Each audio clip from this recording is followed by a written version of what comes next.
attention arnaque. Les arnaques à la consommation ne connaissent pas la crise. En effet, les escrocs redoublent d'imagination pour duper le consommateur. La MCE et la CLCV, Association brestoise de défense du consommateur, donnent les réflexes à avoir pour ne pas se faire avoir. Un reportage proposé par le Clic de Brest. Achat sur Internet, démarchage à domicile ou téléphonique, les sollicitations d'achat sont constantes et les arnaques nombreuses. Face à cela, le consommateur, même le plus vigilant, a tendance à oublier les règles de prudence qui s'imposent. Le consommateur lambda, normal, fait confiance à ce qu'on lui dit. Or, la réalité est tout autre. Nous pouvons voir des professionnels peu scrupuleux et il est important de bien prendre le temps de vérifier que ce que l'on souhaite figure bien dans l'écrit. Quand vous êtes dans un endroit où vous n'êtes pas habitué, s'il foire, salon ou autre, vous ne commandez jamais le jour même. Vous pouvez toujours prendre les coordonnées de la personne, vous demandez de passer vous voir par la suite, mais ne vous laissez jamais entraîner par des vendeurs qui, effectivement, en général, sont très très forts et après coup, vous regrettez, vous vous êtes engagé. Donc, le b.a.-ba, c'est je ne m'engage jamais de suite, je réfléchis, je demande les documents et je les lis tranquillement chez moi. Il faut être vigilant. C'est vrai que même sur Internet et même sans faire des achats, en fait, il y a des récupérations de données dans un peu tout. On laisse son numéro de téléphone une fois, mais bizarrement, on a des contacts avec une dizaine de sociétés après.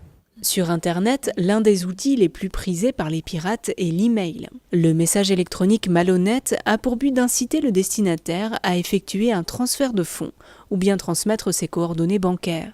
Mais il existe aussi de nombreux sites Internet marchands frauduleux. Concernant les achats en général sur Internet, par exemple, on n'achète pas n'importe où sans savoir si le site est sécurisé. Si vous avez le cadenas ou HTTPS, au moins vous avez votre sécurité en termes de règlement bancaire. Si vous allez sur un site que vous ne connaissez pas, vous ne commandez pas sans savoir. Moi, je dis toujours aux gens qui se présentent à nous et qui ont quelques problèmes sur Internet, prenez les précautions que vous prendriez dans un magasin de base. Donc, quand vous êtes dans un magasin, vous renseignez sur le magasin, qui il est, pourquoi il est là, qu'est-ce qu'il vend, depuis combien de temps.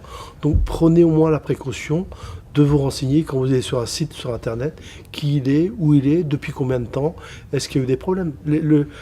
L'information de base et des contrôles de base, comme on le faisait autrefois et qu'on oublie de faire aujourd'hui. Autre terrain de chasse des escrocs, le démarchage téléphonique ou bien à domicile. L'arnaque du moment des installations d'amélioration de l'habitat, soi-disant imposées par les pouvoirs publics. Les pouvoirs publics n'utilisent pas ce type de communication pour imposer à l'usager, aux citoyens, certaines mesures. Nous voyons de plus en plus de démarcheurs, soit par téléphone, soit à domicile, qui proposent des contrats de rénovation énergétique,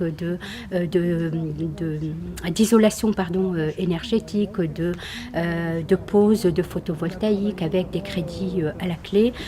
Ça avoisine les 20 000, 30 000 euros. Souvent, les vendeurs, les démarcheurs sont très persuasifs en faisant miroiter des aides étatiques, des crédits d'impôt, etc. et finissent par signer.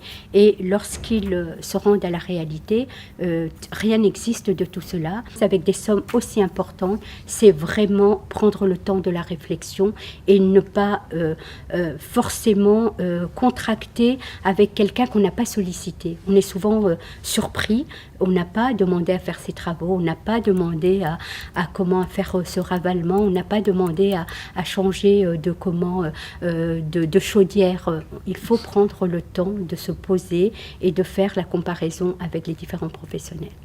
Les contrats d'assurance ou de logement méritent également la plus grande vigilance. Les mots d'ordre pour se protéger et consommer en toute sécurité, comparer et prendre son temps.